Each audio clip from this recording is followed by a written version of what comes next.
Krishna Prabhu. Jai. We're going to, dear devotees, we thank you all for being here as always. Hare Krishna. Today is Thursday, and we are very much blessed. We have His Grace SARVATMA Prabhu, who will be speaking to us from the Srimad Bhagavatam. Prabhuji needs no introduction. We do not have many devotees here at the moment, but devotees will be joining soon. I've been praying to Krishna somehow, sometimes, that he should understand how we operate, that we are not very punctual. So he should not lock the gates behind us when we are not punctual in answering to his call, when he does call us. But devotees have been joining late recently. But we're going to begin anyway. So, Prabhuji, we have two verses to cover today because I think the first verse has no purport, and the second one has a purport, quite short, but even one sentence is still fully loaded. So without further ado, we may put the verse on the screen and then you take it over from me. Hare Krishna. Hare Krishna. Thank you, Prabhu.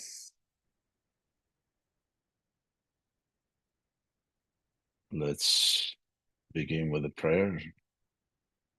Om Namo Bhagavate Vasudevaya. Om Namo Bhagavate Vasudevaya. Om Namo Bhagavate Vasudevaya. Narayanam Namaskritya Naram Chaiva Narottamam Devim Saraswatim Vyasam Tato Jaya Udirayat Nasta Prayesha Bhadreshu Nityam Bhagavata Sevaya Bhagavat Yutamash Loke Bhaktir Bhavati Naistaki.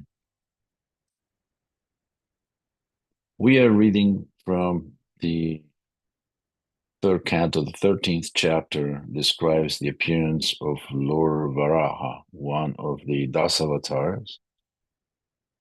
No. Yes, it's one of the Dasavatars, definitely. That Jayadeva Goswami composed a song that ends with Jai Jagadisha Hare. And we also use part of that when we sing the Nishingadev prayers.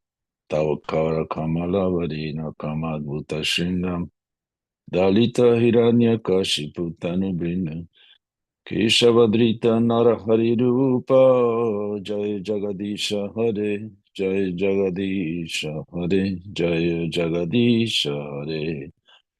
So in this case is Narahari Rupa, which is half man, half lion, and another of his stanzas is Varaha Rupa, the form of a boar.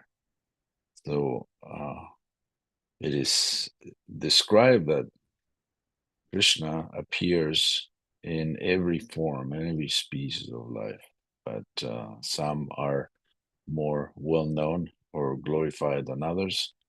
And in the case of Narahari, he appeared to kill the demon Hiranyakashipu. In the case of Varaha, he appeared to kill his brother, Hiranyaksha, who somehow or other tormented the universe and sent the Earth planet down into the ocean. So there was a need because the lower planetary systems are considered Muchi, I guess. They needed an incarnation that will rescue the earth from a Muchi place, and that's why the Lord chose to appear as a boar. He actually came out of the nostril of Lord Brahma all of a sudden with no announcement. He was the size of a upper portion of a thumb, first, and he grew to the size of a stone, and then started growing. Obviously, if the Lord can carry the earth and one of his tusks as if the earth was a speck of dust, his size must have been quite gigantic. You can imagine that. So this is when Lord Brahma starts glorifying some of the qualities of Varahadev. So we're going to read the verse 37 out of the 13th chapter. Dikshanujamo pasada shirodharam tvam prayaniyo damstra jiva pravargyastava shirshakam kratu satyava satyam chitayo savohite. All the translation and purpose are by His Divine Grace, Srila Prabhupada. Moreover, O Lord, the repetition of your appearance is the desire for all kinds of initiation. Your neck is the place for 3 desires. Your tusks are the results of initiation and the end of all desires. Your tongue is the prior activities of initiation. Your head is the fire without sacrifice, as well as the fire of worship. And your living forces are the aggregate of all desires. Let's go to the next verse.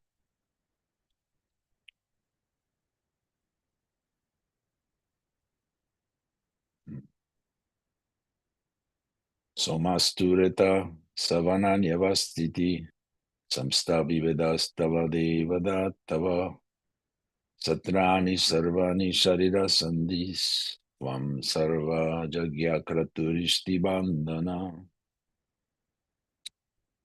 O Lord, your semen is the sacrifice called Soma Jagya. Your growth is the ritualistic performances of the morning.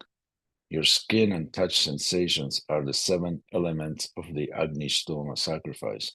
Your bodily joints are symbols of various other sacrifices performed in 12 days. Therefore, you are the object of all sacrifices called Soma and Asoma, and you are bound by Jagyas only. Purport. There are 7 kinds of routine Jagyas performed by all followers of the Vedic rituals, and they're called Agnistoma, Atyagnistopa, Ukta, Sudashi, Vajapeya, Atiratra, and Aptoryama. Anyone performing such jagyas regularly is supposed to be situated with the Lord. But anyone who is in contact with the Supreme Lord by discharging devotional service is understood to have performed all different varieties of jagyas.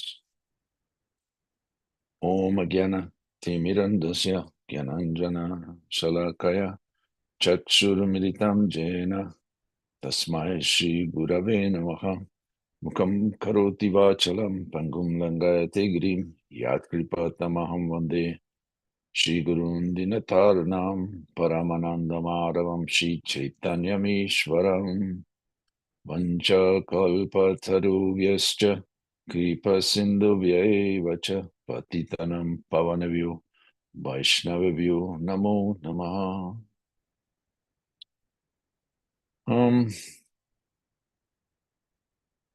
Does anyone wants to give class in my stead? These verses are a little tough to deconstruct. I'll try my best. What can I do? First, the word Shirodaram is a second word of his, a third technically, of verse 37. Shirodaram, like the neck, the head.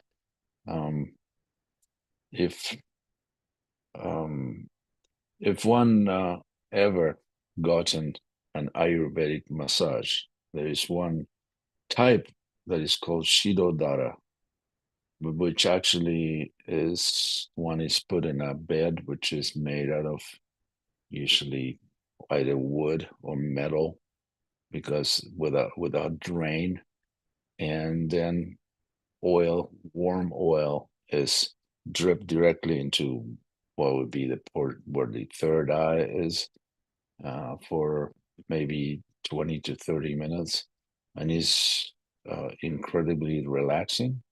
Just like they say, if you're cold, just wear a hat or socks or gloves. This is, the rest of the body will actually keep warm by not allowing some of the extremities to be cold. So similarly with this Shiro Dara Ayurvedic massage, the just by oil dripping, a constant flow, very small flow of oil into the forehead, actually relaxes the entire body. Yeah, instead of just massaging each limb and so on. This is quite a quite a fascinating thing. So in this verse, um, it is some of the description.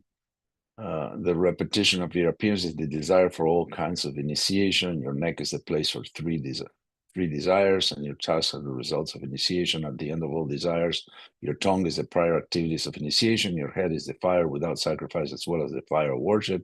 And your living forces are the aggregate of all desires. Is this symbolic, or this is actually word by word what it is? It is my humble opinion that this is a poetic approach to the glories of the Lord, just like when you say the lotus feet of the Lord. It's not like the Lord's feet. Lord's feet are petals. They actually resemble because of their beauty. They resemble the lotus flower, which is considered the most beautiful flower and one of the most beautiful objects in creation. And when we say your words are like nectar to my ears, this is another approach to it. It's not like the words as someone is projectile vomiting their words, and then it becomes nectar in the course and just shoots some kind of ambrosial liquid into someone's ears. This is actually a poetic rendition, a symbolic representation. It's basically saying that the Lord is the cause of everything, and everything that is beautiful, everything that is wanted, everything that is hankered after is actually the source, is the Lord Himself.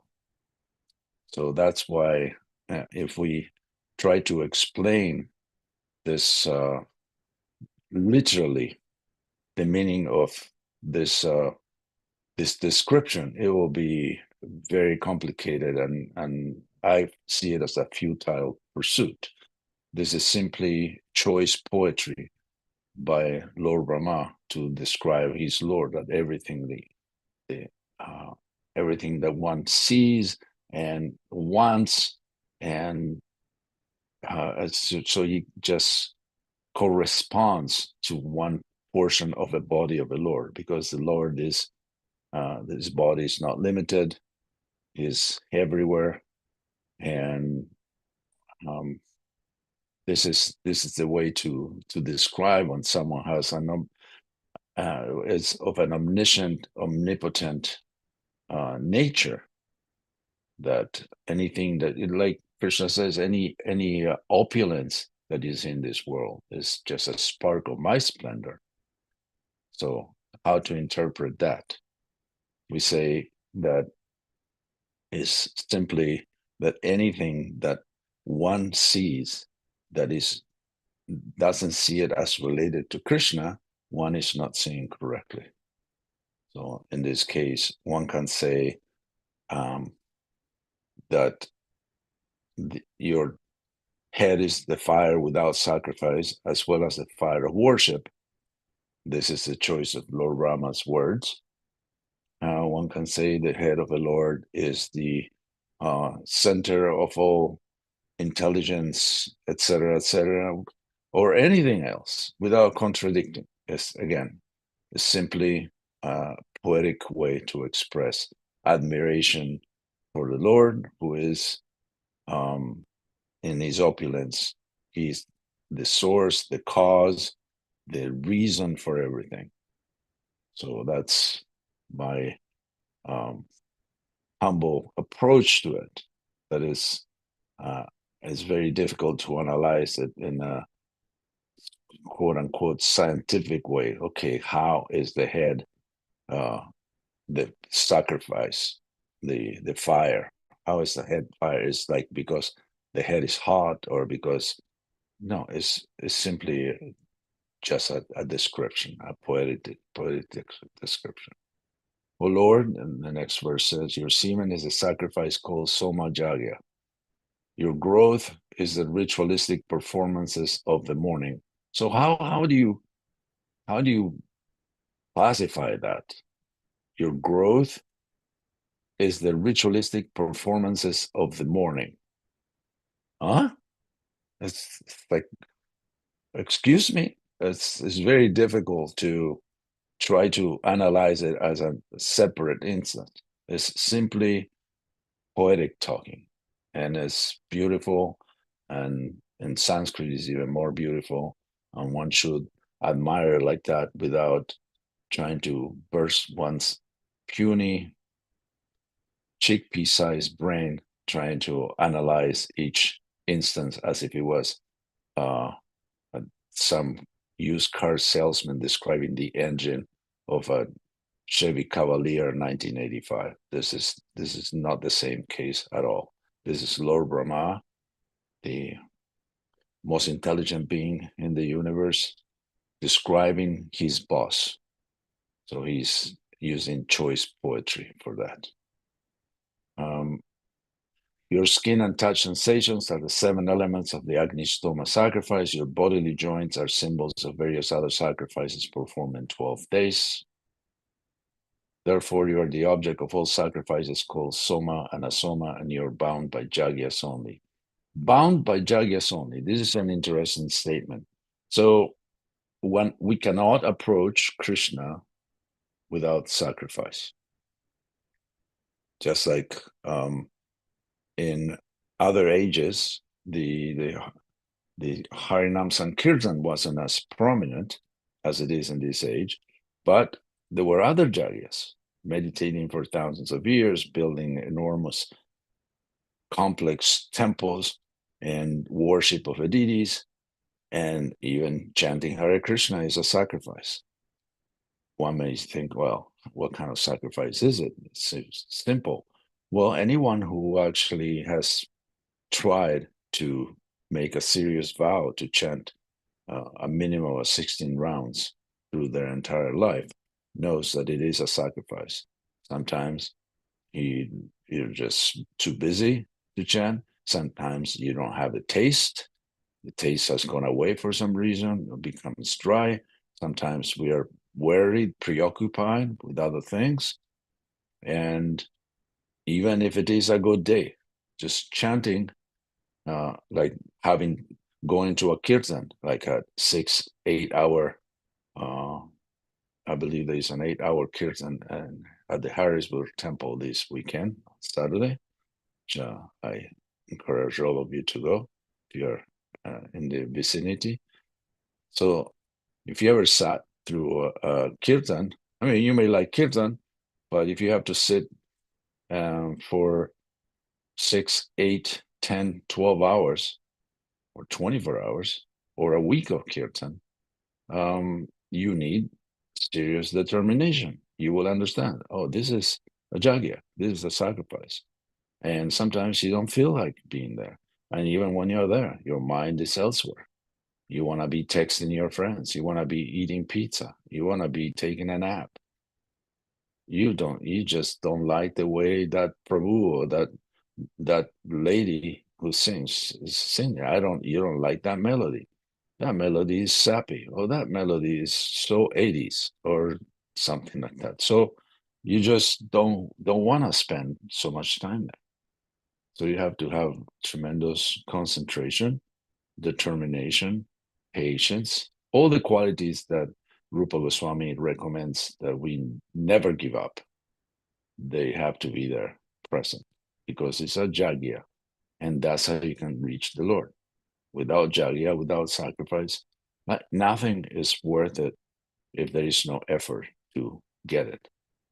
Too easy to obtain, it will easily go away. So that's how we can measure things in spiritual life.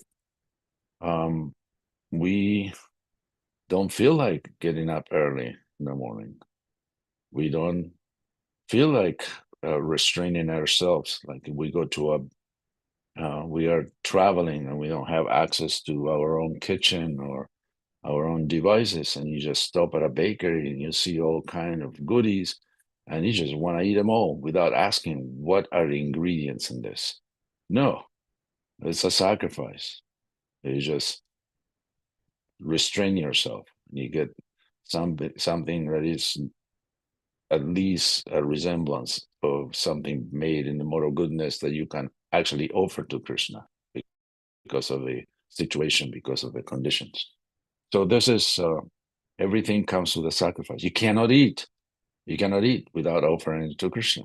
Without sacrifice, you won't please Krishna by just eating, by maintaining your body and soul together. One has to actually perform a sacrifice first. You cannot have children without a sacrifice first. You have to pray. Even very advanced beings, demigods, that you can see throughout the Bhagavatam, that before they have any sort of progeny, they perform austerities, they perform sacrifices. So we can understand from this that without sacrifice, without jagya, the Lord is not reachable.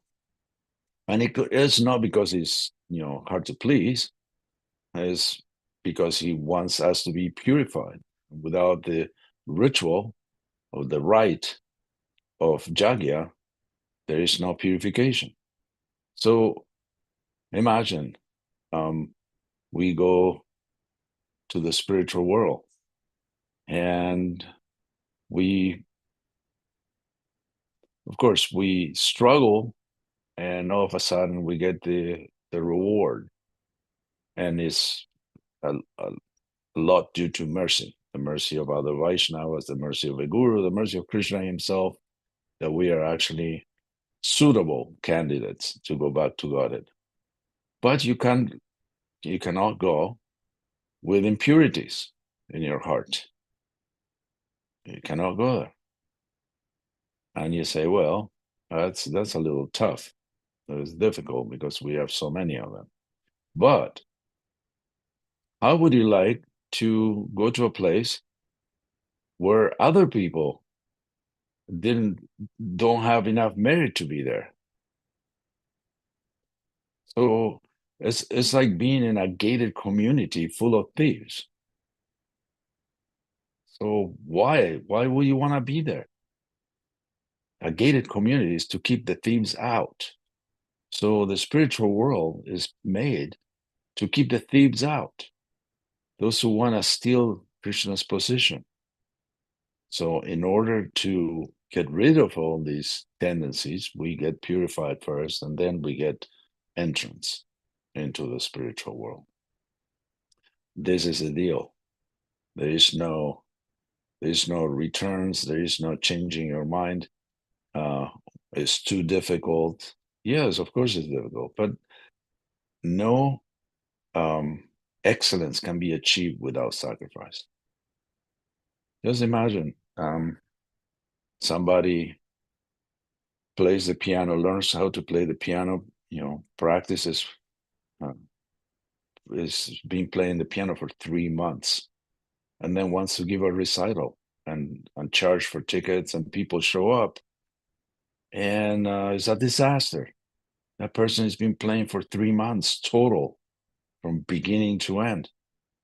How is that person going to satisfy anybody? So we cannot take that position and be granted admittance into a pure state of being where everybody's Krishna conscious, everybody's trying to please Krishna 24/7, or whatever the eternal time, the 24/7 of eternal time is. But some are not into that. Some want to do like we do here.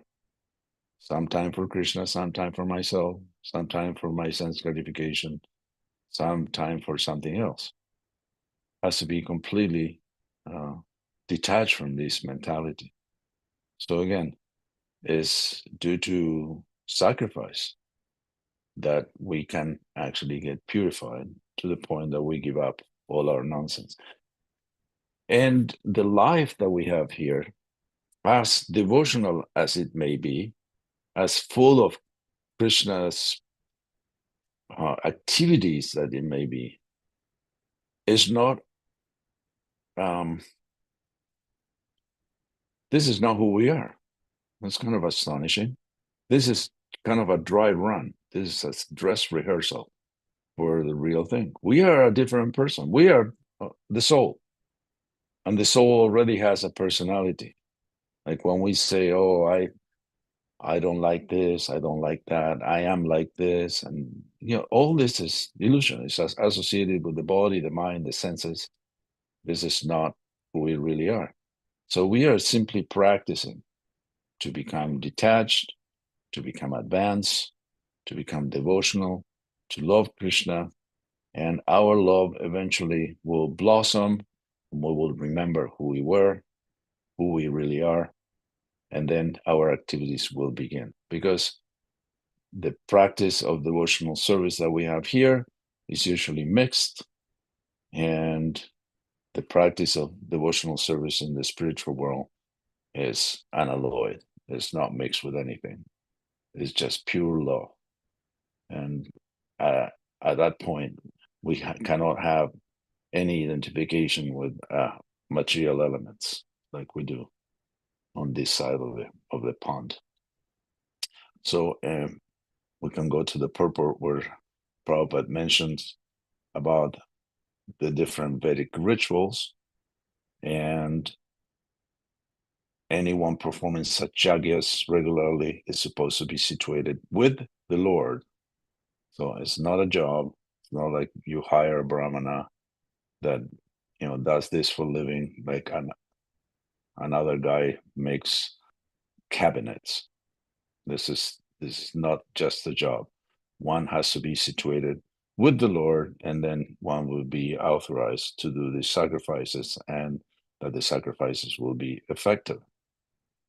But Prabhupada ends saying, but anyone who is in contact with the Supreme Lord by discharging devotional service is understood to have performed all different varieties of jagya. There's a verse, I can't remember where, saying that anyone who actually chants Hare Krishna regularly, practices devotional service, is understood that that person has been to all the holy rivers, has bathed in them, has performed all kinds of sacrifices, tapas, and austerities, has read all the scriptures, has performed all the jagyas, etc., etc., etc., just by chanting Hare Krishna.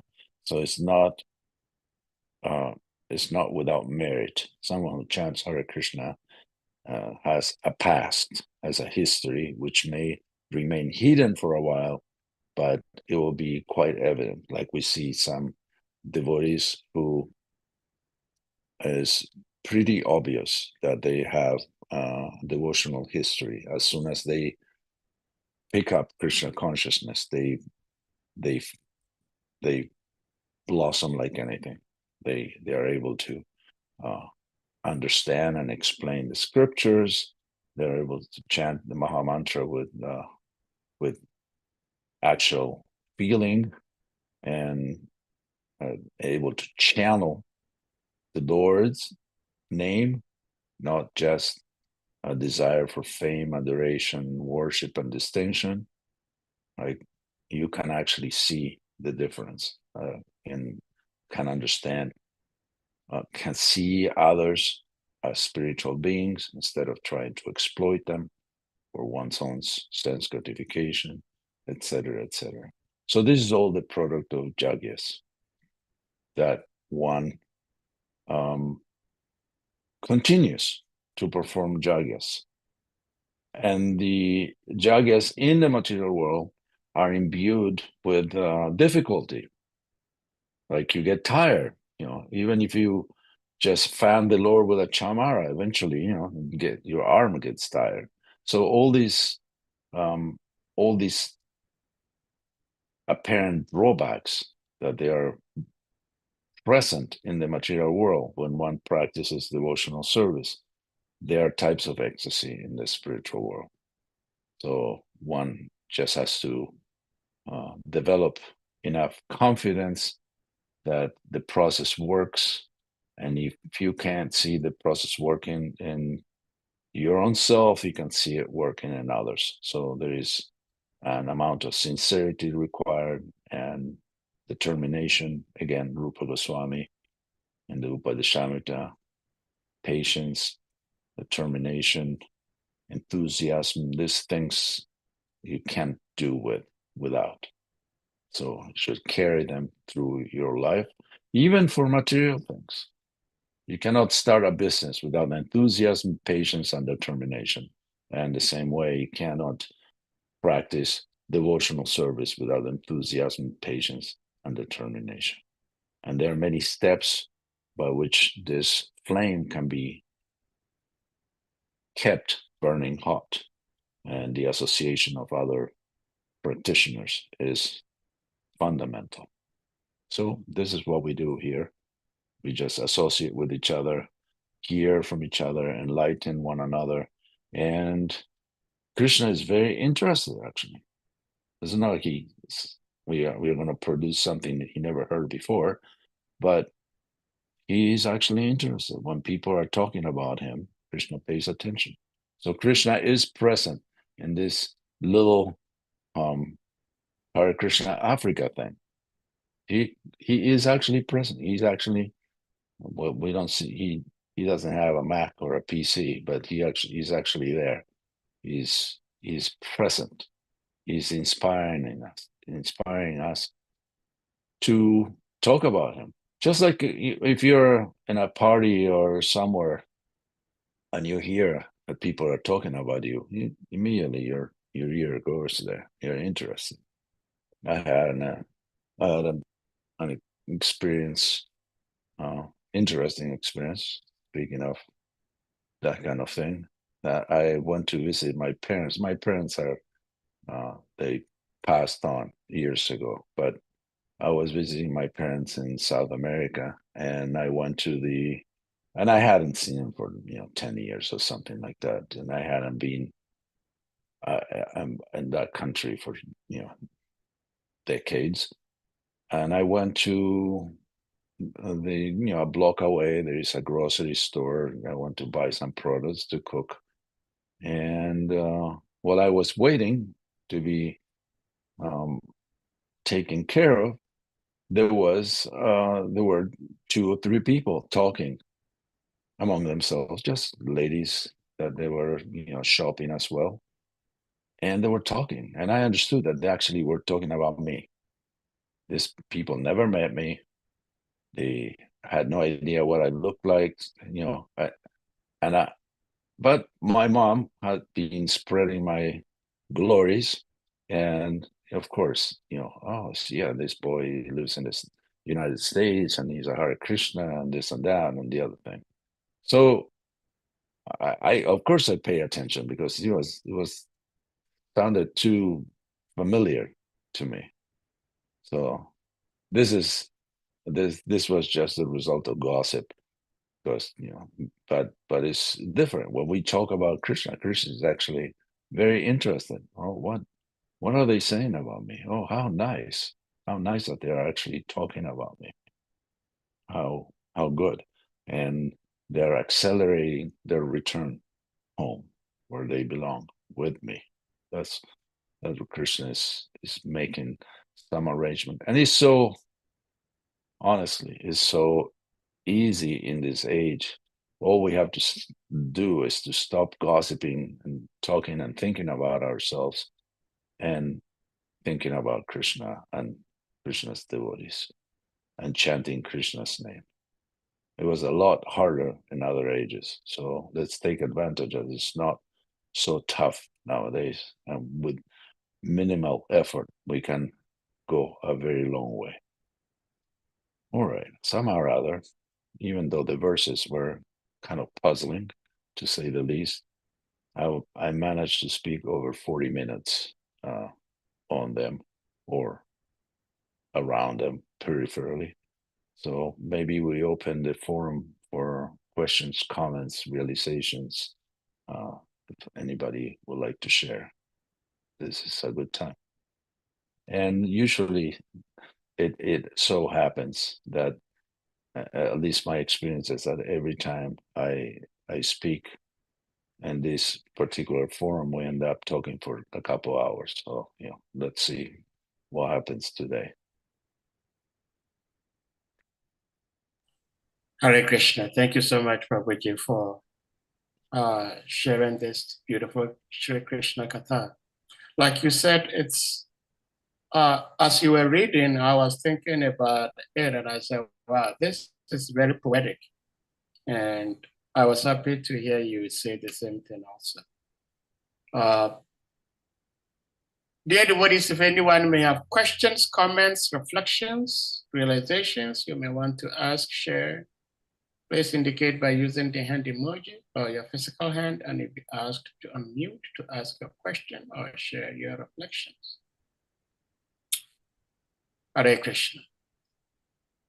Prabhuji, you were saying something about a particular like Ayurvedic massage, Shirodaram, where oil drips like to the forehead. And is it not similar to, you see sometimes some of the Prabhupada's photos,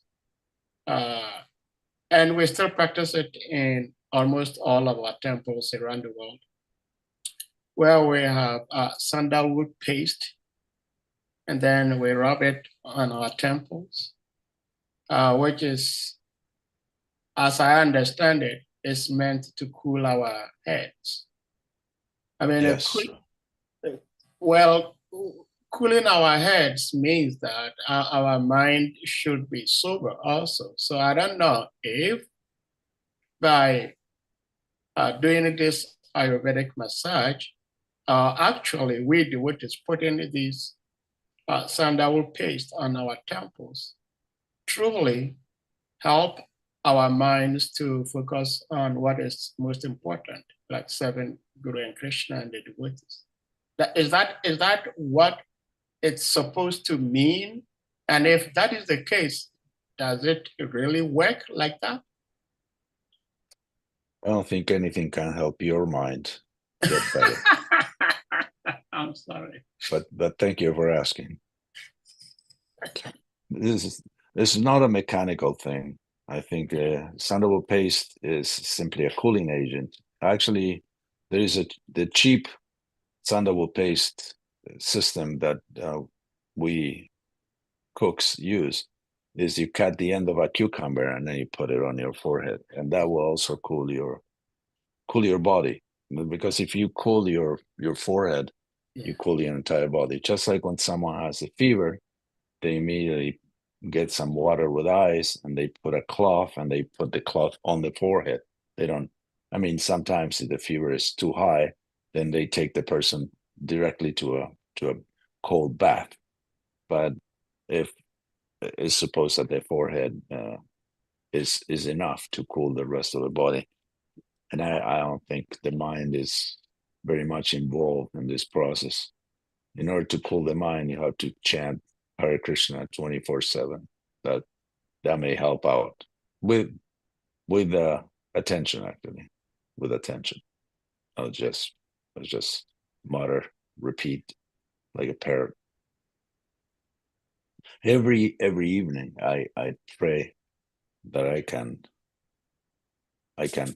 finally chant with attention. I pray that my rounds are not pathetic and horrible and inattentive every night, and every day I chant inattentive rounds. So it's a long process, at least in my case.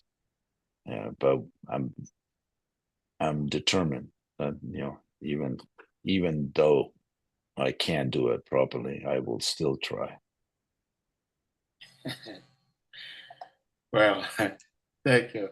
I don't know whether this happens to others, but sometimes, I wouldn't say sometimes, because most of the time, my head is full of nasty thoughts. But I realize that occasionally when I have such nasty thoughts, I begin to like smash my head. I say, hey, don't be thinking like that. And I I ask myself, does that really help? And then I thought of uh, Srila Bhaktisiddhanta, who says, I'm not sure which one goes where, but it says, when he wakes up in the morning, he beats his head with his shoes, and then before he goes to bed at night, he beats his head with broom. So that is actually why I was asking this question, whether these No, physical, okay, this is not literal. it's poetic. Ridayananda Maharaj told me this story that when he joined in 1969 in Berkeley, and in the backyard they had a lone uh, tennis shoe that I don't know who it was. It was abandoned there, and the devotees will go every night and hit each other on the head 100 times, and it didn't change anything. But but because they took it literally, and it was not literal. Like you should beat your mind, but that's not literal. It's actually you should not allow the mind to escape and go on the branches of the tree of sense gratification. I have somewhat good news and bad news for you. That as you become older, as I'm older than you, this things actually diminish quite a bit. The nasty thoughts and all this stuff naturally just, I don't know if because your memory is failing and you forget everything, or because you're just not that interested because you tried it so many times and it didn't work, that they just kind of go away. And the drawback, the bad news, is that you're old, so you're not able to think very well and very straight about anything. So, but you know, there's a good thing within the bad thing. Yeah. Thank you so much, Prabhuji. Don't thank me. Thank Kala. Thanks time. That is beautiful. Anyone else with something else to ask or to say? Because I had this question, but I want to see if someone else has something to ask. I was wondering, Srila Prabhupada in the 38th verse, as he was explaining the different popular rituals, which are like numbered to be 7. I did not see Ashwamedha sacrifice, and I was thinking, where does that fall into, and what does sacrifice being described here? These different rituals. I don't know. I don't know the technicalities of these rituals, but I think the Ashwamedha Yajna is in a different category. It's a different category. Yeah, that is only performed. I mean, it's very difficult to be done, even in Satya Yuga. So people who've done it, they're glorified because it's so hard. So this is not one of these rituals which is commonly done. Commonly done. Maybe I don't know. I'm not familiar with all this part, but there are rituals for opening a new house and for having a baby, and there are so many rituals. So some may correspond to that, and the Ashwamedha Yagya is not one of them. It's a kind of a special category. It's like a Sunday feast. Mm, You eat every day, but you don't eat like you eat on a Sunday feast. yeah. Well, still on the topic of that, thank you, Prabhuji, I must say. Still talking about Yagya, uh, we understand that the ultimate Yagya, especially in this age, is Harinam Sankirtan. And we seem, except maybe I have not come across it, but we seem to talk more on japa than Harinam Sankirtan. And I'm wondering why that is the case, because Lord Chaitanya, he initiated the Harinam Sankirtan, and he said that is the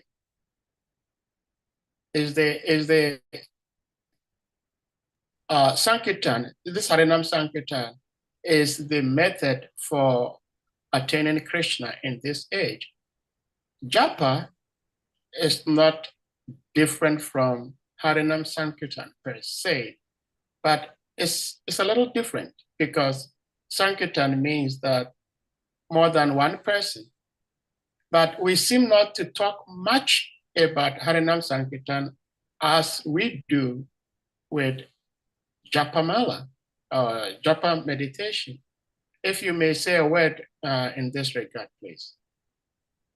I think it's first of all, there is not um, Harinam Sankirtan every day.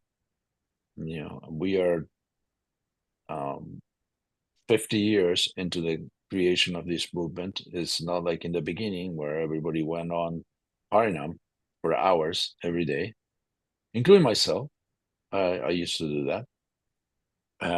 And it's not too hard to join a Harinam party. All you have to do is like be on time and get on the van, and then they take you wherever they go, to a park or downtown or anywhere, and chant for a few hours and dance in ecstasy and forget the problems of your own problems and the problems of the world.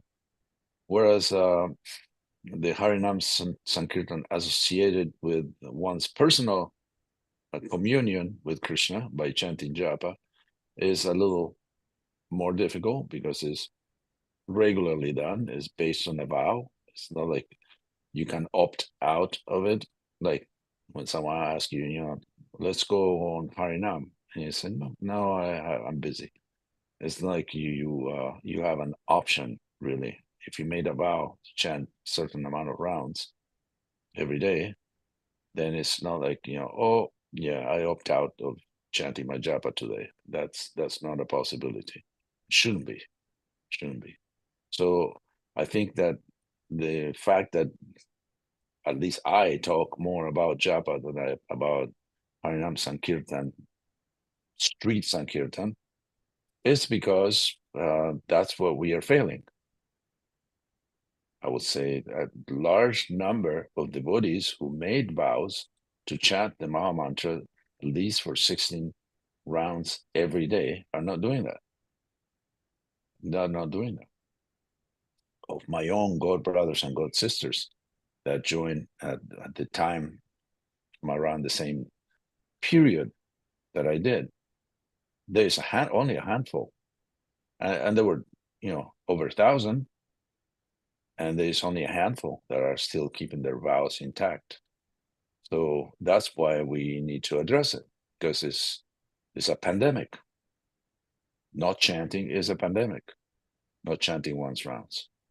It's not optional. We made it so. Of course, there may be some attenuating circumstances, just like when I made the vow to chant for the rest of my life. I had spent a whooping 5 months as a devotee. So what did I know at that point in my 20s when I vow to do something for the rest of my life? I've never done anything like that, that I will commit to doing something for the rest of my life. I didn't know. I just said it because it was the thing to say, because it was expected. Because I thought, yeah, why not? But I was thinking with my, scapula, with some bone, not with the brain. Uh, I didn't know. So if I will go back in time and start over, and I was asked, when do you think that you will be ready to make a vow to chant 16 rounds for the rest of your life?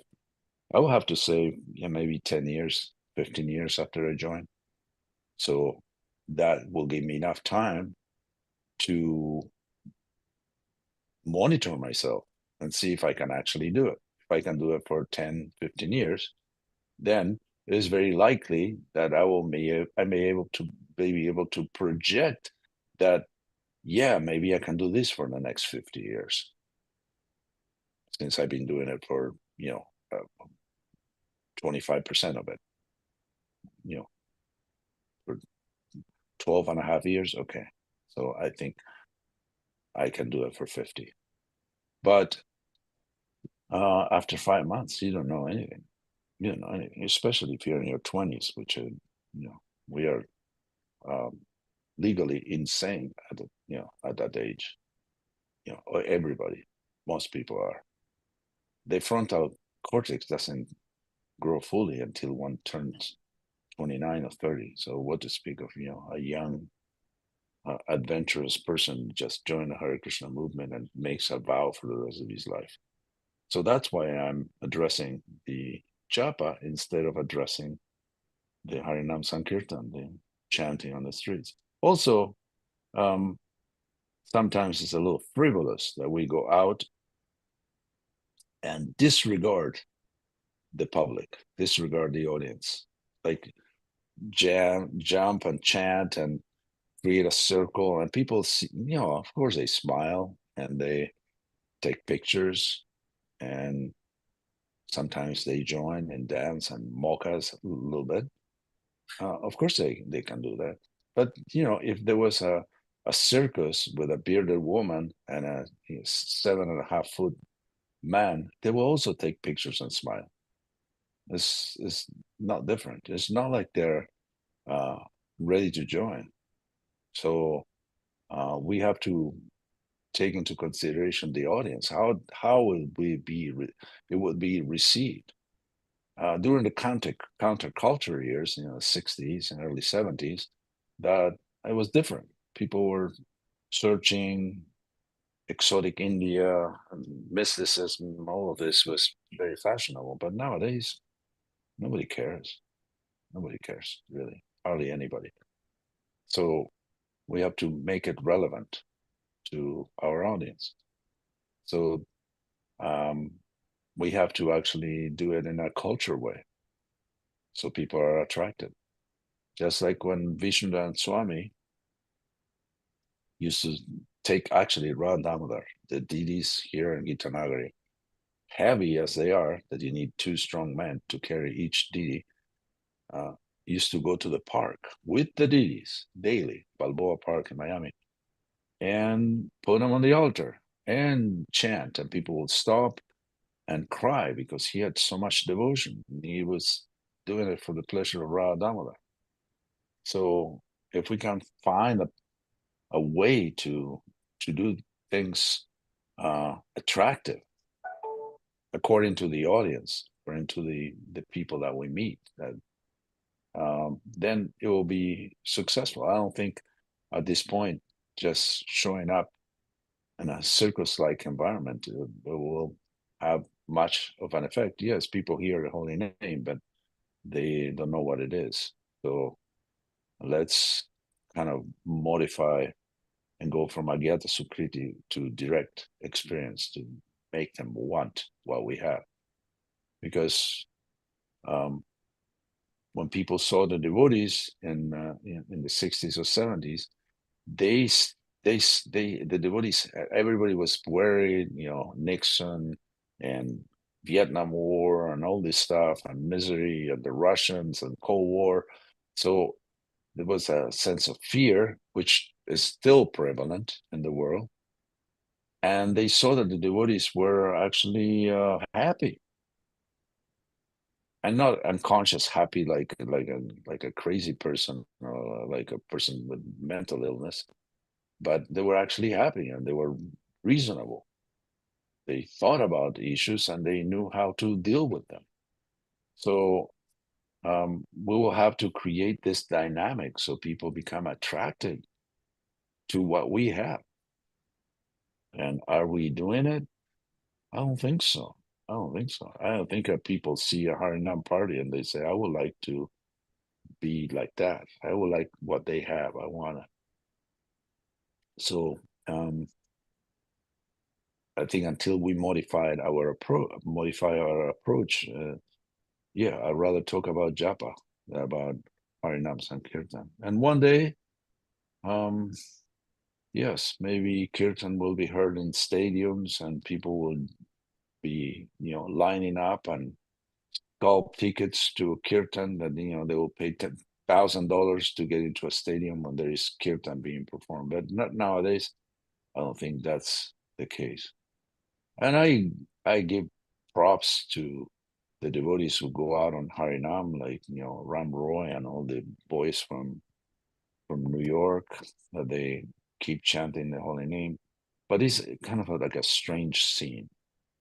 I don't know what the success rate is, but I think people look more with curiosity with from a distance, that they look with interest as if they will want to be part of that.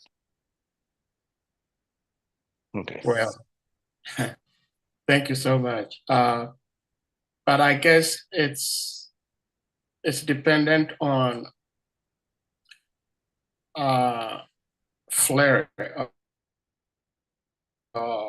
like appetite to mood. I don't know exactly what is which, but like myself, and I believe lots of devotees from particularly West Africa, because our main devotional service was Harinam Sankirtan, street Harinam Sankirtan. And that's because of the audience, because the Africans love dancing, love singing. It's the same thing in Brazil. If you go out on Harinam in Brazil and you start dancing and singing, everybody joins. Everybody can play an instrument. They all have a fantastic sense of rhythm. They all can dance and they love it, carnival and all that stuff. Of course. And if you start speaking, everybody goes away. And in Argentina, which is a bordering country with Brazil, if you stop and start talking philosophy, you get a crowd. People want to listen. They are readers, they are intellectuals, they like to hear. You start singing and everybody goes away. So it's according to the different mentalities. So in Africa, of course, everybody dances, everybody. I mean, you just do a Harinam Sankirtan through any town or village, and you will have 100, 200, 300 people following you because they love it, because that's their culture. So I'm talking about America because we live in America. Yeah. Well, thank you so much for what you just said now, because it helps a lot. We have one hand up. Shumbara Acharya Prabhu, please you may unmute.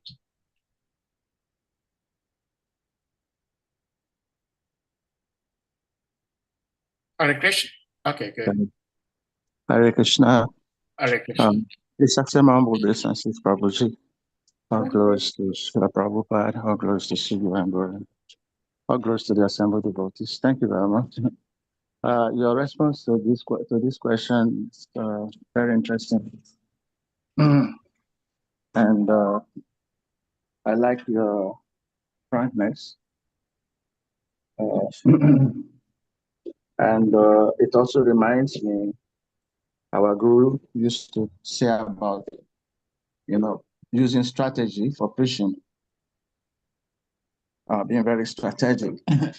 So the atmosphere, what you've described is, in fact, um, I differ a little bit from whatever Sade probably is saying, because yes, in the beginning, we all, some of us were attracted by the philosophy, but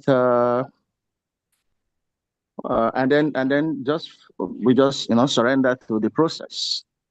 But then if you stand back and try to see and look at the Aryan party, sometimes you might be thinking, is this what I really want to do? And it's getting worse. Even if we see the Aryan party in the West, we think, oh, it's more organized, it's very nice, And from your comments, then I can see the sentiment that it's true. There are many people who want to join us because of the Arinam Sankirtan. Most of the people who do are the downtrodden people, and not the middle class or intellectuals. Very rare. Yeah. And it's not like you rightly said in the 60s, 70s when there was the cultural revolution. Yeah, maybe differently. But nowadays, and especially like now in West Africa, you just need to ask for some picture or videos of Arinam Sankirtan, and you might ask yourself whether uh, any sane person would think that this is the kind of group he wants to join. So I feel, what you describe and what you said resonate very well with what is happening around the world, but especially here in Africa. Yeah, you cannot even compare. Whatever you're saying about Arinam Sankirtan in the West, you cannot compare with what is happening here. Here is, it's far, even low standard, in terms. Even the way the devotees dance, it's not like, the Africans love dancing and then immediately they say, Harinam Sankirtan, they want to. No. Our devotees, even the way they dance now, it repels. It repels people. It makes people think about what they want to give up. Many people want to give up, the juju African lifestyle. They're thinking in terms of being modern. And then Krishna consciousness like trying to take them back into that kind of thing. Yeah. So in a nutshell, first is that I thank you for being very frank. That Arinam Sankirtan is said to be the Yuga Dharma, but unless we are strategizing on how to do it in a very in acceptable way, in a way that attracts people, because Arinam Sankirtan in India is a different thing. Maybe even now we don't know what is the situation, but in India it's different. It's the culture, and people appreciate some. But in the West and other part of the world, it's not very much the same now. Maybe in the past it was. It's not. It doesn't give the result, the desired result. Yeah, it doesn't give the desired result. That's also my appraiser, and I thank you for saying that. So thank you very much, Hare Krishna. Thank you, Acharya Prabhu. I'm glad to resonate. The fact is that we have a certain nature, and when we enter into these bodies, and some people have that kind of nature, like here in Gitanagari, we have quite a plethora of Ghanaians hanging around, not just hanging around, but doing service, wonderful devotees. And we do kirtan sometimes, for festival. So when I do kirtan, I do like the old man kirtan, slow and meditative, and try my best to put my heart into it and find, hopefully Krishna will give me some nice melodies and a mellow mood so we can actually focus on the pleasure of the deities, and then the Africans take over and it's over. They just start the speed goes from zero to 100 in about 2 seconds. The volume goes from from mellow to equal decibels to a convention of leaf blowers, and the dancing begins and just goes all over the place, and the sweat pours out. It's their nature, and you can't stop it. They can't stop it, and I wouldn't want to stop it. Fortunately, I carry earplugs with me so I can participate as well, because I find it very difficult otherwise. And but I find it appealing. I like it, but it's not my group. And people in different parts of the world have their own kid and kin. That's what they like. Like, you like fufu, I like pizza. So there's not a problem with that. You can eat your favorite food as long as it's offered to Krishna. So we have, as you said, we have to find the cultural milieu that it will translate best for the place where we are. And that's we have been disregarding that part. Like, oh, they're karmis, they don't know any better. But you can't attract them with something that you consider so attractive. Like, if someone wants to distribute prasadam to someone who's never tasted prasadam before, and the prasadam is, yes, transcendental and it's wonderful, but if you give a dripping gulab jamun or some halwa out of your hand to someone's hand, they won't find that appealing. You have to cut it. In India, things shaped like a bowl are attractive. In America, they have to be shaped like a square, and they have to be in a little plate with a napkin and a fork, so you can eat it properly. People don't eat with their hands. So yeah, we have the product is there, but the container is, you have to find the proper container and the marketing for what we have. Otherwise, it won't sell very well. And it's due to culture. So we have to do cultural adjustments. Now, for example, another controversial thing about so-called devotional clothes, like dhotis and saris and all that stuff, that are absolutely essential, and non-stitch clothes. And this is, Prabhupada went on the altar with stitch clothes. Bhaktisiddhanta was wearing tons of stitch clothes, over 100 years ago. So it's just some kind of myth that we have adopted as a basic principle. It's not really necessary. There is a picture, maybe I can post it here. I got it yesterday from my wife. Found it on Facebook, or someone sent it to her. Is the initiation of Tamal Krishna Maharaj and Vishnujan Swami. So this picture shows you that I'm going to go to the chat now and post it so all of you can see it. See, message everyone. Okay, there you go. So that picture shows Tamal Krishna Maharaj and Vishnujan getting initiated in street clothes. I'm sure they weren't washed that day, probably. And there's no problem. Yeah, Prabhupada is initiated. Oh, Prabhu, I thought you could share it on the screen also. Okay, if you allow me to. Yeah. Why don't you do it? It's on the chat. Can you put it on the chat? Okay. Let me do that. Let me download it and then I'll share. Okay, so this is all these myths that we carry around, that you cannot make progress in Krishna consciousness unless you do this, or you cannot perform certain things.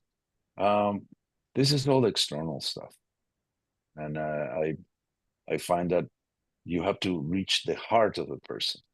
and the intellect of a person. And we can't do it if we put cultural barriers. We don't knock down the cultural barriers that impede others to identify with our cultural environment. So we might have to. It's not a Krishna consciousness. It's not appealing. It's very appealing. It's all. It's Krishna. So Krishna is all attractive, but we have to make it.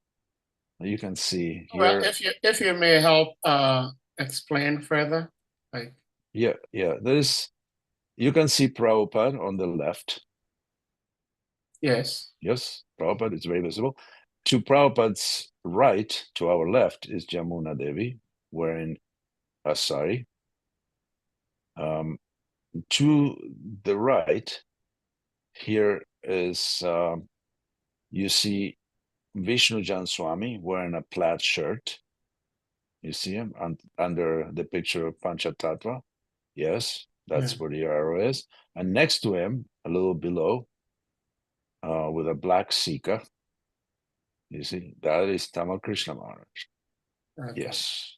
And they're wearing jeans and plaid shirts and sweaters and getting initiated. So it's not like, without wearing dhotis and so on, without doing this or that. This is all unnecessary. Just like when the sannyasis that Bhaktisiddhanta sent to England told Bhaktisiddhanta that they wouldn't join because they wanted, they wouldn't give up meat. Bhaktisiddhanta told them, serve them meat. Didn't say let them. He said serve them meat. It's the message. Lord Chaitanya's movement is more important than anything else. And as far as Harinam, I was introduced to Harinam the first day I joined the movement in a very uncouth, I may say, way. I asked about what's the fastest process to advance in Krishna consciousness. They told me Harinam Sankirtan. Good answer. And I said, what's that? And they said, well, they put a harmonium on my shoulders and sent me alone downtown to sing for 6 hours. I barely learned the mantra. I didn't know any melody. And that's what I did. So yes, I have plenty of experience with Harinam. Was that appealing to others?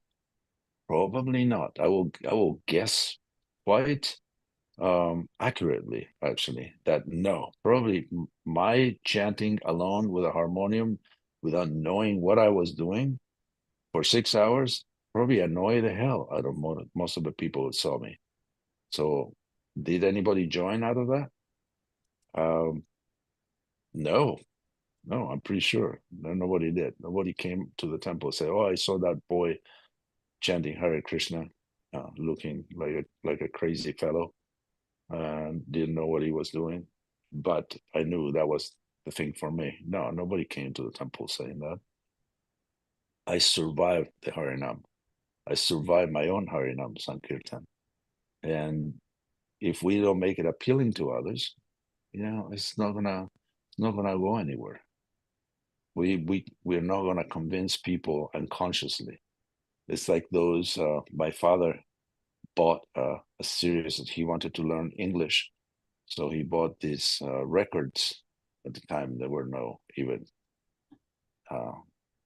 8-tracks or cassette tapes. It was just records, and he bought some records and they had a speaker it was padded and went under his pillow.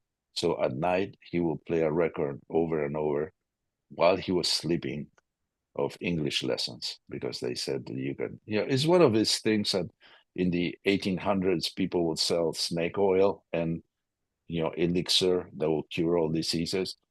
Well, they were selling stuff without any regulation that you can learn English while you sleep. So he will play the record over and over, night after night, and hear while he was sleeping. And he died years later and not able to speak a single word in English. So there you have it. So let's not do the unconscious Harinam under the pillow. Let's let's actually make it appealing to everybody. Wonderful, beautiful. Thank you. Yeah. Shumara Acharya Prabhu, please give me a mute.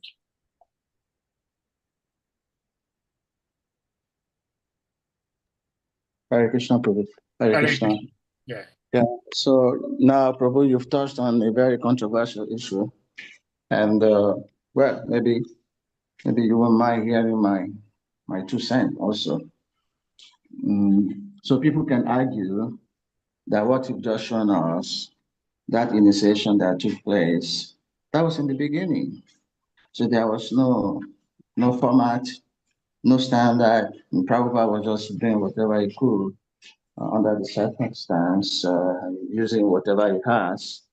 But then with time, standard has to be set, and things have to be conducted in a proper manner. Now, don't get me wrong, that does not mean to say that I'm saying that people cannot be initiated, in ordinary dress. But what I think, what I believe is the crux of the matter is Vanashram. Because not only in the ISKCON Hare Krishna community, but every religious community has the priestly class, and the priestly class have their uniform. So how we want to believe that dhoti is like the robe for the Brahmins in the Vedic Hindu culture. So if the initiation is supposed to be like priestly kind of order, of course, everyone can be initiated, and congregational people can be initiated, but the kind of initiation Prabhupada started is for the monastery kind of order. And well, Prabhupada then later said that 50% of his mission was not yet completed.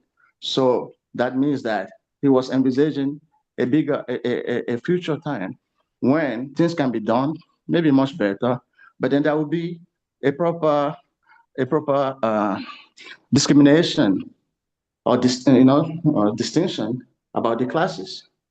So I don't, excuse me, this is personal. I'm not saying whether it is right or wrong, but I would believe that there's nothing wrong for priestly class to have a uniform. We have it in the Christendom, in the Islamic, the Jewish, everywhere, maybe even in African culture. The priests, they dress differently. And the initiation ceremony is supposed to be something more cultural. It's not supposed to be like something that you do with your normal dress in most traditions. So even though I believe in the Krishna West and most of the teachings and the philosophy, but I still believe that Prabhupada had everything encompassed, in the Varnashram system, which he wanted to see established. And the last point I'd like to mention also is that maybe so, in fact, up till now, there is what is called, shibboleths.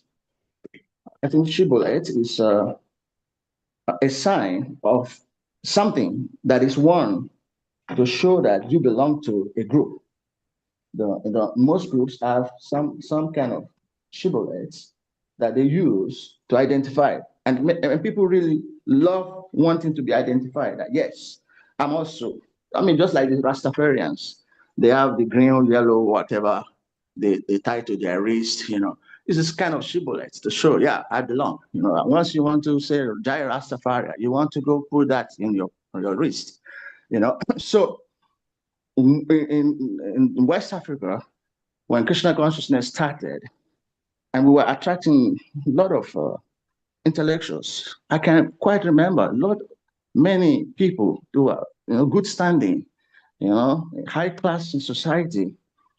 They take it so serious that when they wanted to go and visit their family in the village, they would like to put on, their chanting bag in their neck bead, everything to make them feel that, yes, I belong to an order.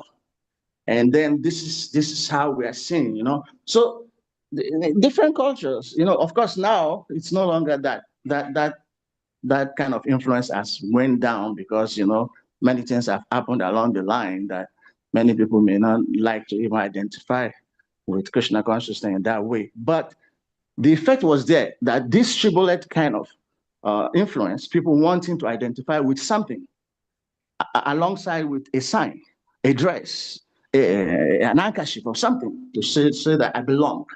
So it's not really totally against the way people feel or believe, or it's not.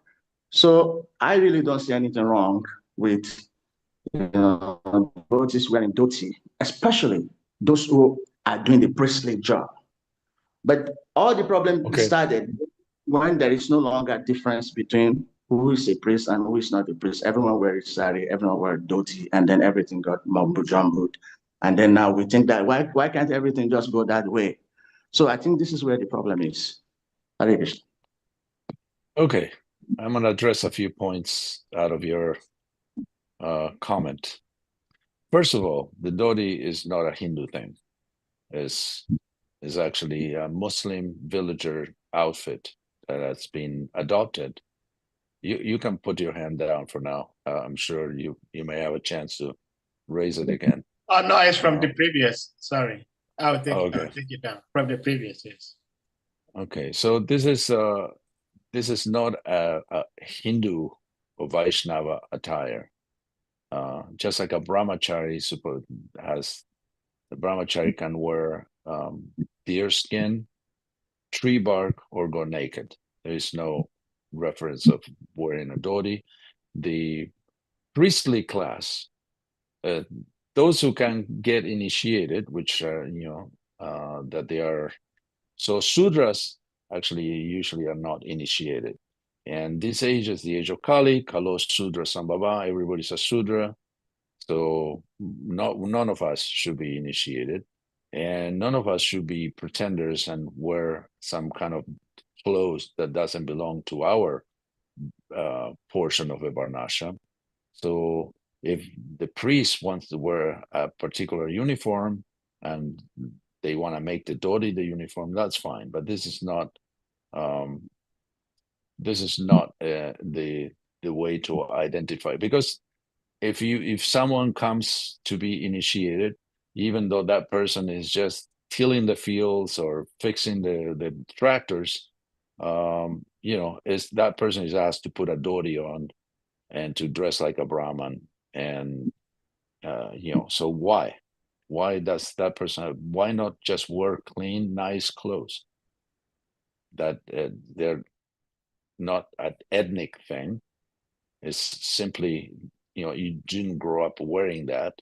All of a sudden, all you wear is overalls all day, and all of a sudden you're asked to put some kind of priestly clothing that doesn't belong to you. And as soon as the initiation is over and the feast is over, the person changes back into the overalls and goes back to get all greasy again. So this, there is no merit in that. It's just simply a ritual that has no linking, no association with their own life. So to me, yes, you can choose. If the Brahmins, the priests want to wear a uniform, I'm fine. If they want to make it a dhoti, that's great.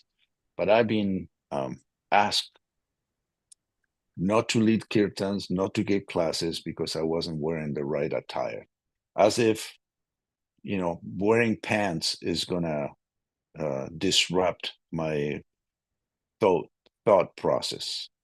I'm not gonna be able to gather any devotional thoughts because I'm not wearing a one piece instead of wearing, two-legged piece of clothing. This is just ritual. This is just simply external. It's not part of our philosophy. I was actually stopped from giving class because I wore a vinyl jacket on top of my kurta, because it resembled too much leather. Of course, I wasn't going to wear leather, but I wore a vinyl jacket that kind of resembles leather, but wasn't, obviously. And I was stopped from giving class. at a temple. And these things are not working in our favor. So anyway, I don't want to create any more controversies, and I think that whatever works should be used. I'm not one way or the other. If dhotis were making devotees, everybody should wear one. And by the way, about you mentioned that it was just in the beginning. That wasn't the beginning. Well, that wasn't the beginning. That was like 68, I believe, 1968. Yamuna was wearing a sari. So they knew about it. But they weren't wearing it. And they got initiated anyway. So it's,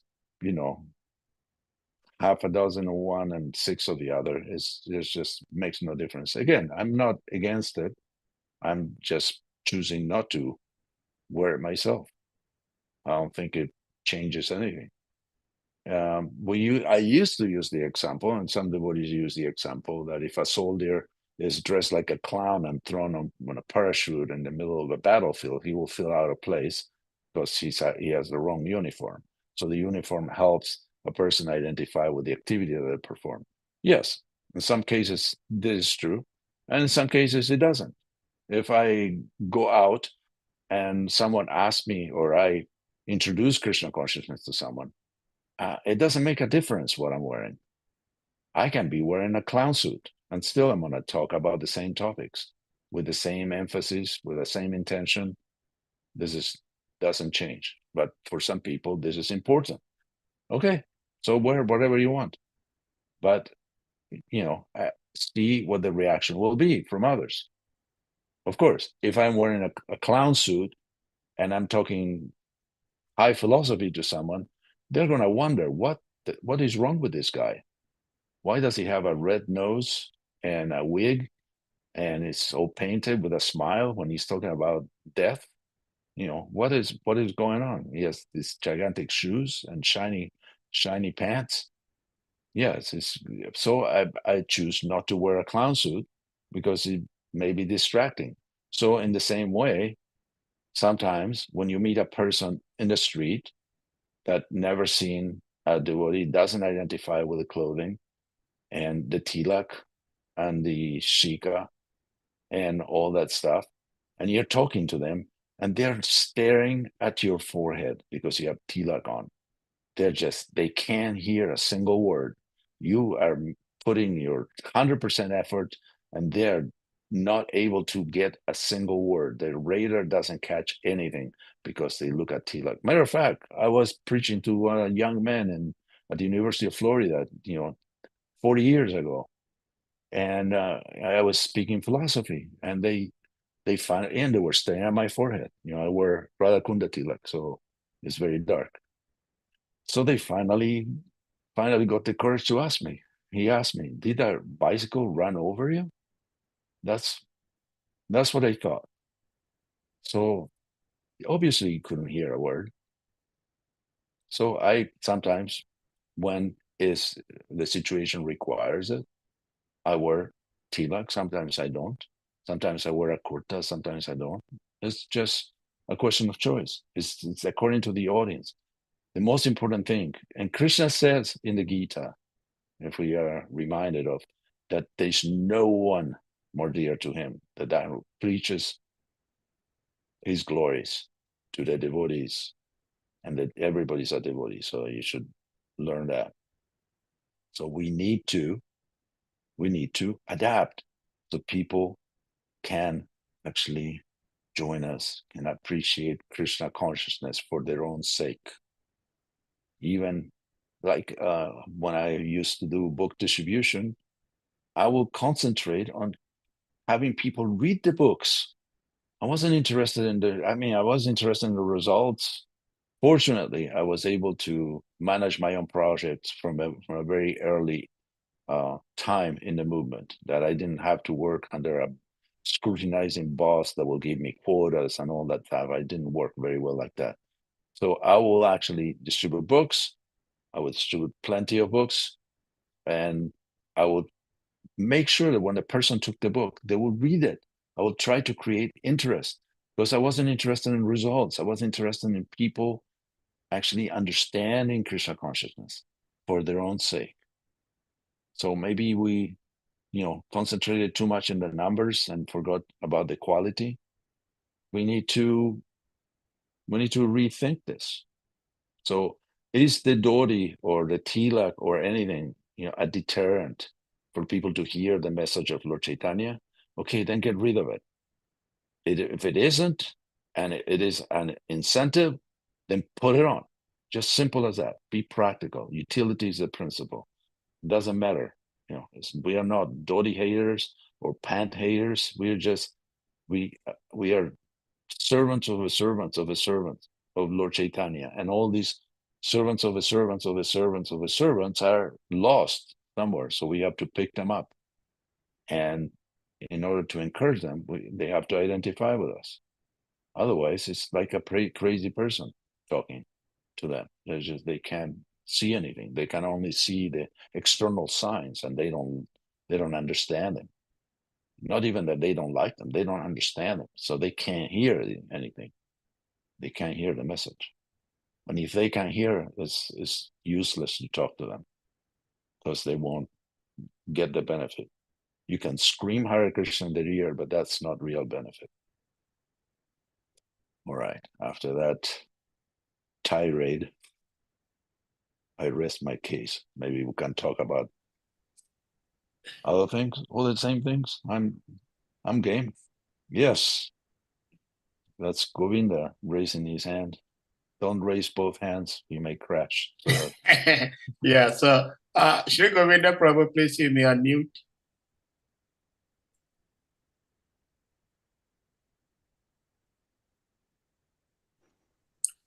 Okay, Hare Krishna Prabhu, thank you very much.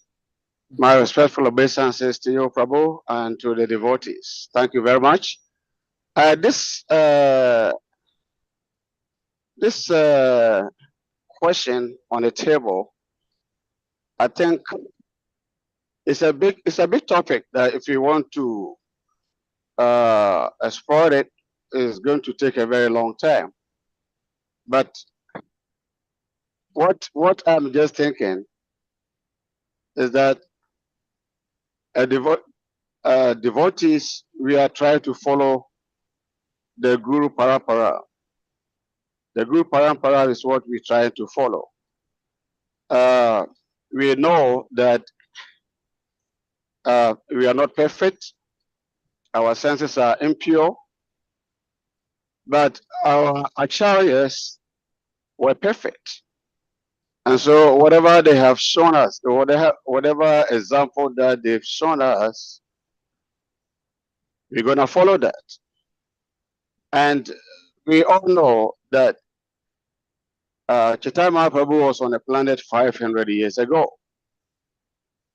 And 500 years ago, Chaitanya Mahaprabhu himself and his followers were all in Doti. And two, we're talking of Haridam Sankirtan. I think that Haridam Sankirtan must be encouraged. Must be encouraged, because that's what Chaitanya Prabhu actually came to show us. And he said, Harinam Eva Kevalam. Kalo Nasti Eva, Nasti Eva, Nasti Eva, Nasti Ayata. He said, in the age of Kali Yoga, the people are dull-headed. We are not so intelligent like the people in Satya Yoga, Treta, Dwapala. Kali Yoga is a different yoga. And so Chaitanya Prabhu came with Harinam Sankirtan, and he was questioned that you being a sannyasi, you're supposed to study Vedanta and teach Vedanta. What are you doing? They were mocking, they were having fun at him. And Chaitanya Prabhu said, this is what I'm told by my Guru Maharaj to do. And I'm happy doing that. And it was all about Harinam Sankirtan. So I think that the Harinam Sankirtan must be encouraged. We are not doing it today because we don't have more devotees living in a temple like before. Like before, we used to have number of devotees, 40, 50, 30 devotees in a temple. And so different services were allotted to these devotees. Some are going on book distribution, some are mainly for Sankirtan, and some are for this and that. These days, you go to temple and you see only 3, 4 devotees, maybe pujaris. So who is going to go to the streets? But that is our main preaching tool that Chaitanya Prabhu gave us. And doing Harinam Sankirtan, is not for the individual benefit, as we all know. That the Harinam Sankirtan purifies the entire universe. The Harinam Sankirtan purifies whoever hears. Chaitanya Prabhu said, every town, every village, this Harinam Sankirtan must be spread. That means that this Harinam Sankirtan permeates and give opportunity for the other living entities, even the worms, the ant, the animals, give them the chance to hear the holy names. So if we don't go out and to do these Harinam Sankirtan activities, then how are we going to to bless this entire universe as Chaitanya Prabhu expressed? And so I think that this Harinam Sankirtan must be encouraged. Even congregationally, if people are not living in a temple and we are living in our own houses, we can come together. 4 or 5 people can come together and be on the street. It's a service, not for our benefit, but to please our Guru and please Lord Chaitanya, and ultimately to praise Krishna. I mean, this is a very short comment that I have. I think this thing must be encouraged seriously. Otherwise, the preaching is going down, down, down, down, down, down. We all know the enthusiastic that we were when we started this movement and we were doing Harinam Sankirtan. Comparing that time to today, that we stopped doing the Harinam Sankirtan, we can all put this on a scale and see our enthusiasm. That we can see that we are far behind. We should go back and take that. 2, 3, 4 people can come together and be on the street and do this Harinam. That is where the mercy will come from. Thank you very much. Okay. Thank you, Govinda Prabhu. I don't think I discourage the practice of Harinam Sankirtan. No, Yeah. No. Probably you did not It's discourage. not I know. saying that. I'm not saying that. Yeah. Okay. So I was just checking, making sure I didn't say that. No. They still do. They do. And there are devotees who, just like there are devotees, cooking, that they refuse to make anything healthy for the devotees to eat. They still cook the same carbs and fat, even though the devotees are 30, 40 years older than they were when they joined. And they refuse to change their recipes. And that's a bad thing. There is a good thing that there are devotees that, even though the Harinam Sankirtan has been going down because devotees are less, because most of the congregation are householders that live outside of a temple, devotees are diehard and they still go out no matter what. No, they won't get discouraged.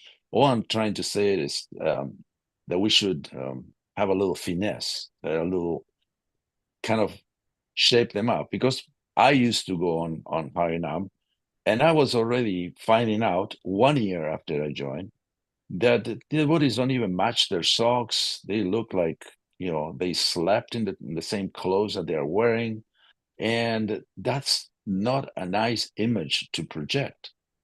So all I'm saying is that we have to have a little finesse to see what the audience is prepared to receive.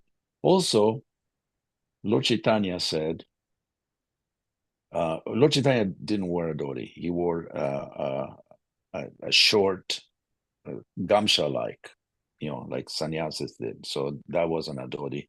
No, the one with the tail in the back. I've seen devotees, I've seen it on myself, wearing a dhoti on an airplane, a long flight to India or to Europe, and comes out looking like an accordion bellow, and getting entangle in every armrest that there is on the airplane, all 47 rows, and it looks terrible. It looks really terrible. So we should actually, if we had the eyes to see through the eyes of others how they see us, then we'll probably change a little bit. And Lord Chaitanya said, Kiva Vipra Kiva Nyasi Sudra Kenenoi Ye Krishna Tattvaveta Se Guru Hoy. So it doesn't matter what you are. Doesn't matter what you are. It's what the message of Krishna needs to be delivered, and needs to be delivered properly. So that's how I see it. We have to be practical. Like there was two devotees I won't mention, and both devotees are sannyasis and GBCs. Not anymore, but they were. And one was talking to another, and they were talking about spreading Krishna consciousness and being successful. And one of the sannyasis told the other one that it is strategy, as Bharacharya Prabhu was mentioning. And the other one said is purity, And the one who said is strategy said, no, it's not purity, it's strategy. And the other one was saying, but without purity, strategy won't work. And the other sannyasa said, I'll show you how. And he mentioned two different parts of the world where the other sannyasi in GVC was active. And he was very successful in one part of the world, and he was totally unsuccessful in the other part of the world.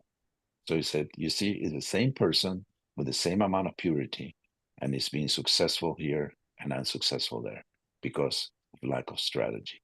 So we should consider these factors this is a true story, by the way. We should consider our strategy before we get into, at the bandwagon with, the Dodi, the no Dodi, the Harinam, the no Harinam. I'm not advocating to eliminate anything or to add anything. We have what we need.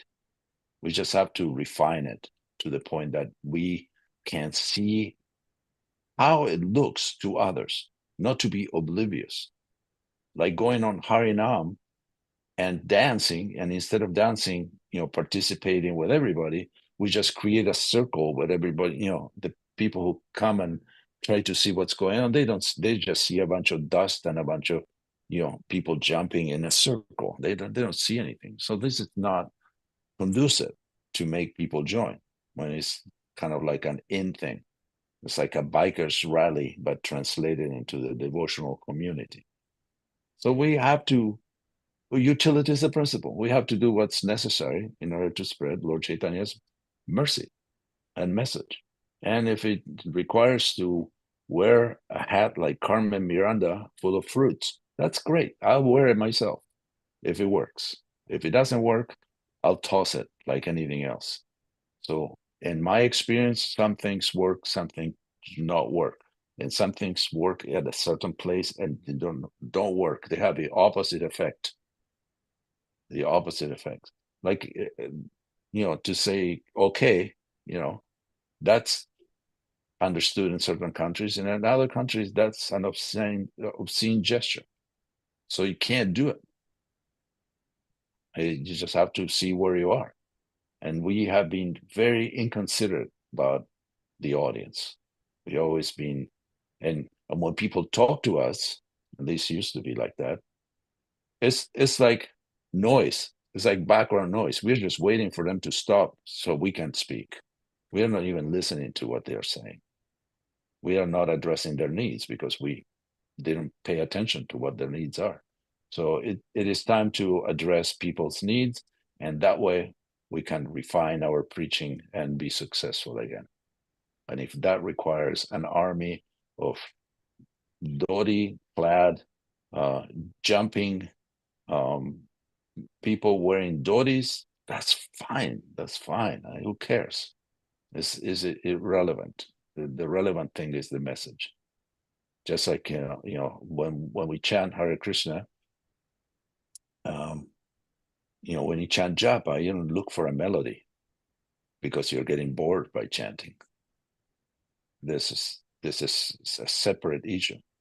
So we should see it as an important issue. This type of preaching. What? What did you say, Prabhu? I think he wasn't speaking to us. Oh, okay. Yeah.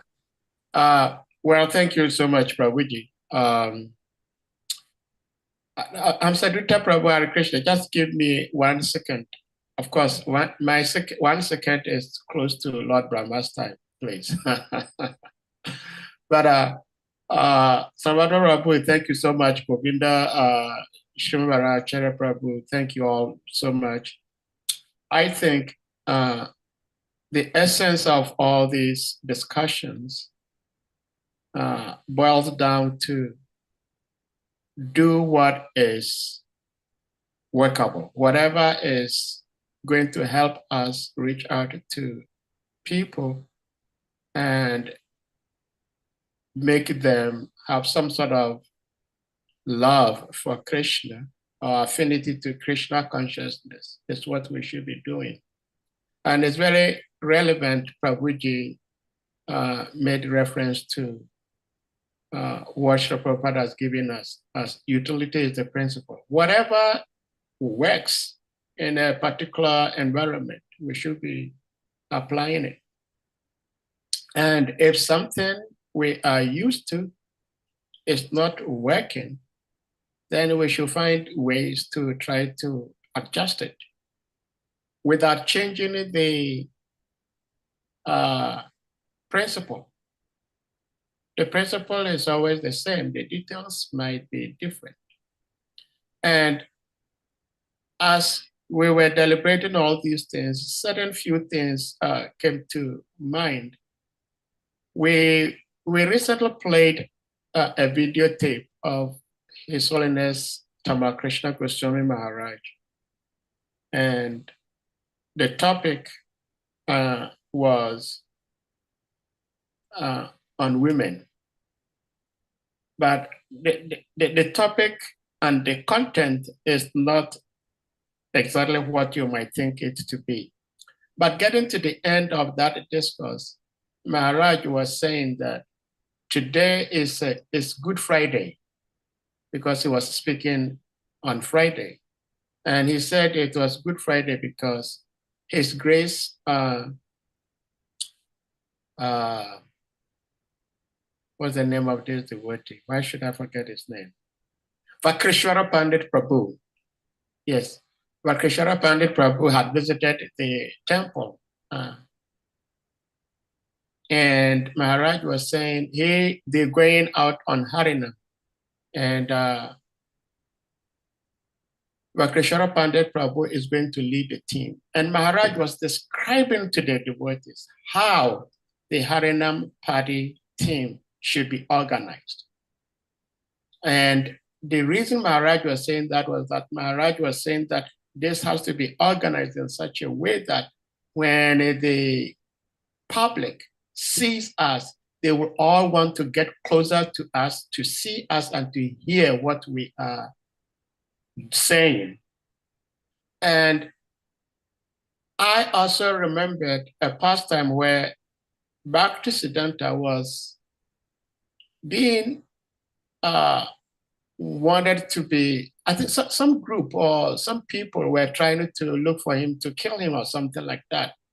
And they identified him with his saffron, with his sannyas saffron cloth.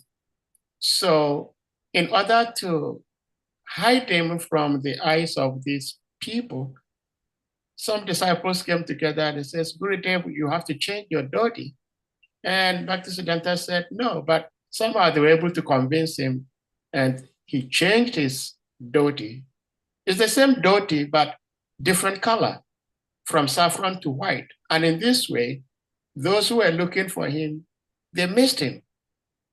So just 2 weeks ago, we had this beautiful program honoring Her Grace Mother Ladini Devi. And we were fortunate enough, we had one devotee, Dr. Flowers, who was with the devotees there in Liberia. And he was saying that he used to go to the temple and give street clothes to the devotees because during the Civil War, there were two factions and they were using different colors. And so anyone using a particular color, I think one was like red or orange, and the other one was white. And so anyone wearing orange color means you belong to that party, one party. And so in order for people not to identify their devotees with any of those parties, the devotees were refrained from wearing saffron clothes. So he was supplying them with street clothes so that they would not be wrongly identified as belonging to this group or that group. So I'm saying this in regards to what Shimabara Acharya Prabhu was saying, that wearing specific regalia, clothing, whatever, tells where you belong to and who you are. So if it is convenient, then we should do as we usually do. But if it's not convenient, if it's risky, then we have to adjust. So that still boils down to utility is the principle. With that, Prabhuji, you may ask your question.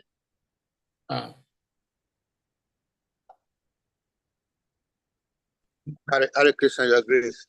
Yes, Hare Krishna. Please can I accept my special obeisances, all glory to Gurudev, all glory to Prabhupada, and all glory to wonderful assembly devotees.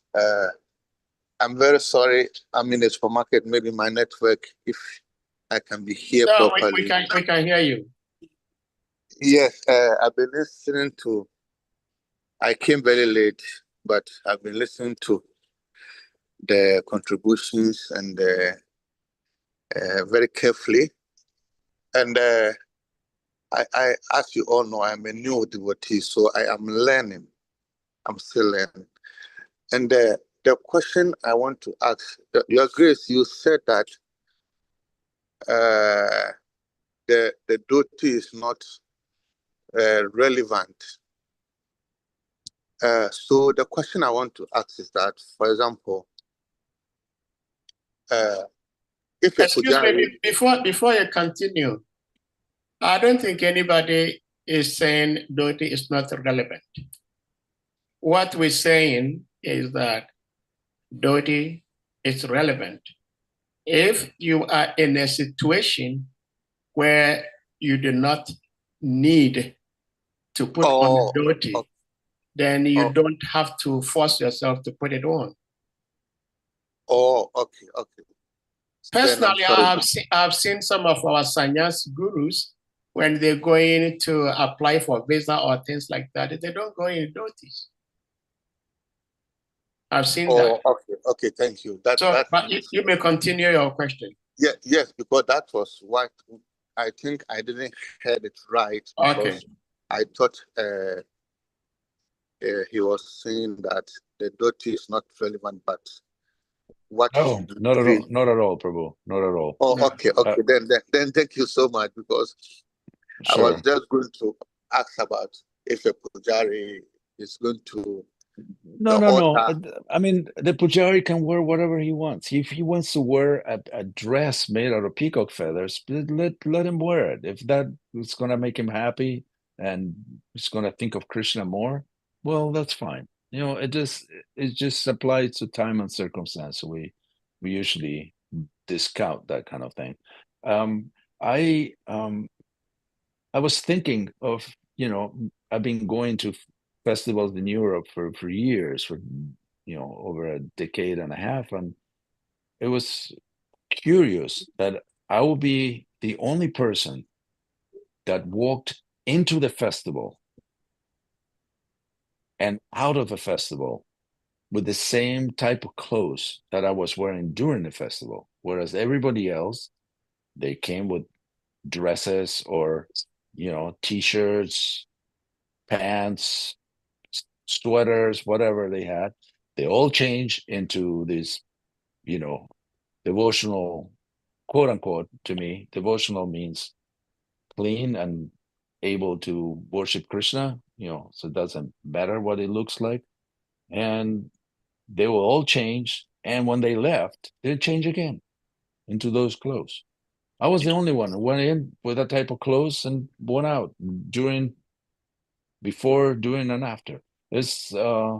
I didn't feel like a bit of a hypocrite that I would have felt if I just had to wear a particular type of clothes in order to do what I do. Because I do it outside too. It's not just, I go to the festival, then I become a devotee, and then outside I'm whatever I am, that nobody knows. So it's whatever suits you, Prabhu, as long as you can keep Krishna consciousness in the forefront. So we are not decrying any particular type of clothes. We are just making sure that people understand that they're just external symbols, and if they don't help the cause, you should give them up. And if they help the cause, you should adopt them. Simple as that. If you invite people for lunch and you will give them, very spicy, hot dal and rice with a ton of ghee, but they cannot digest it, and you want to give them sweets even though they are diabetic, it doesn't work. You have to make a lunch that is according to what they can accept, what they can digest.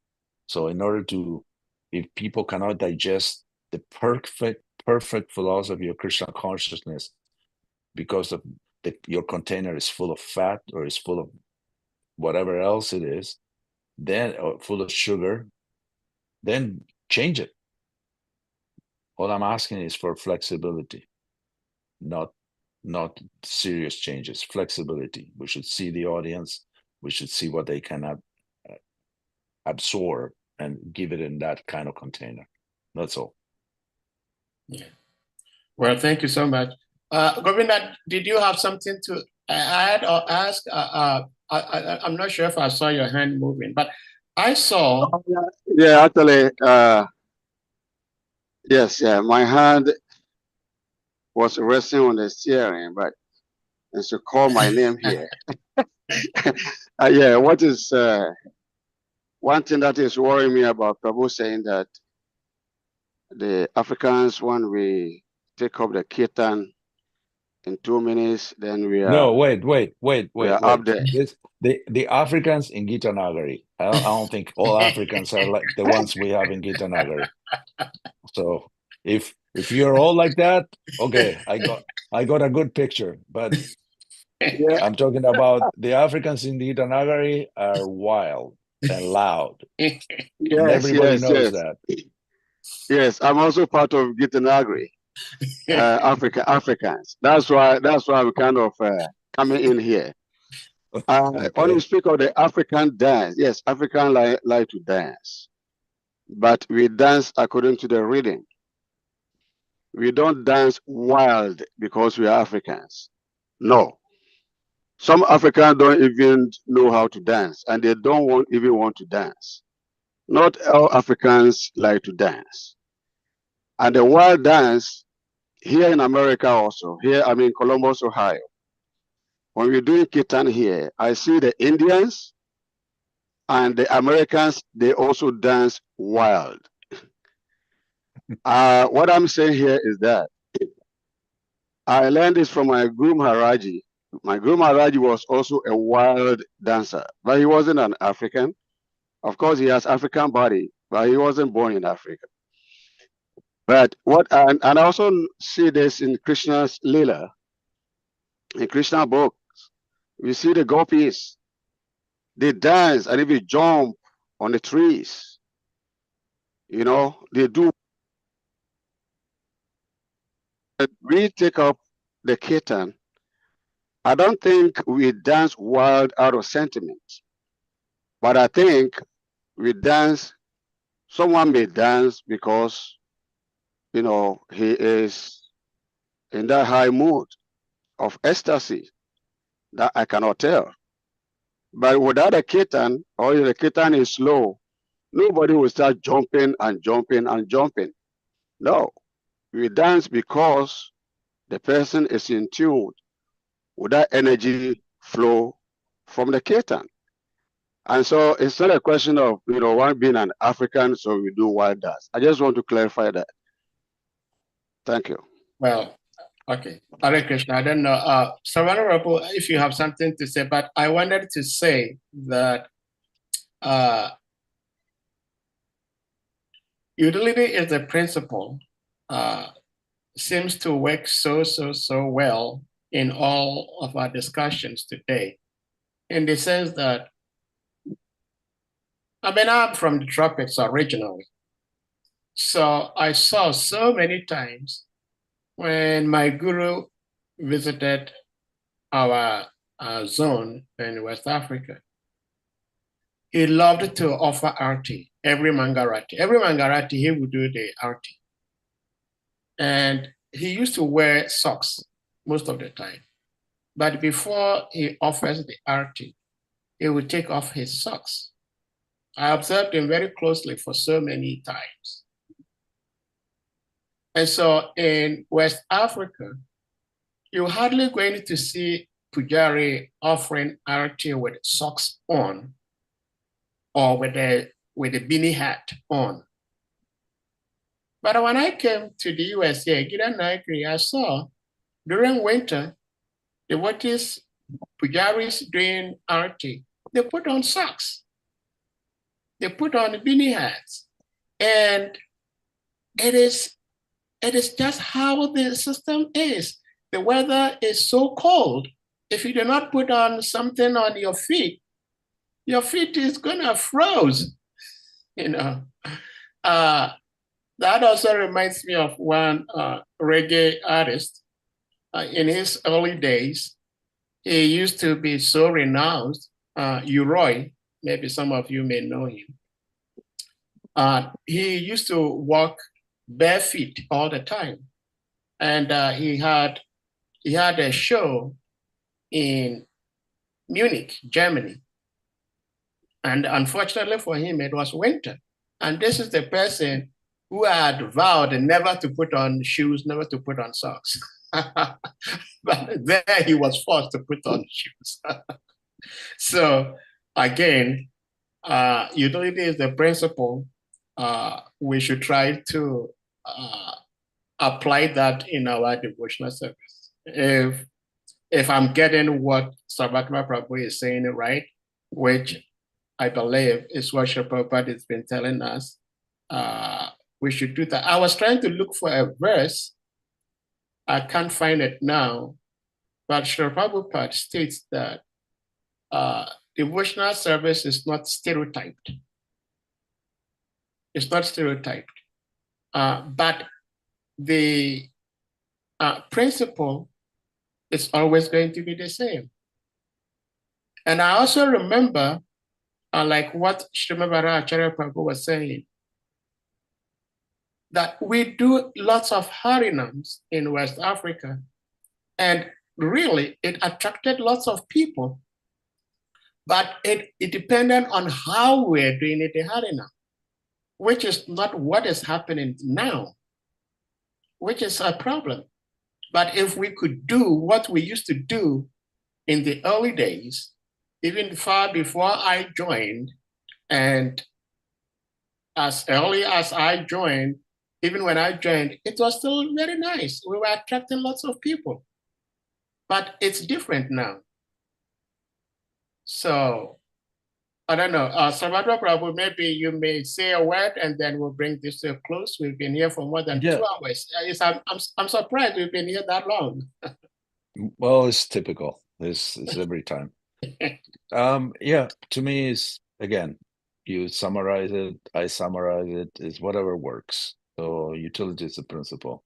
I was in New York in 1986 at the Brooklyn Temple. I will spend half a week there and half a week at a preaching center in New Haven, Connecticut. And one day for Mongol Arctic, I saw Pashupati, Chaturatma's wife, walk into the altar to worship Radha Govinda, to do the arti, and she was wearing a thick pair of wool socks, yellow color, and a yellow sweater, very thick too. And I almost applauded. I almost applauded. I was so happy that I didn't have to see the pujari freeze to death by doing the art, because it was the middle of the winter and the temple room was enormous and it wasn't usually heated, at least very well.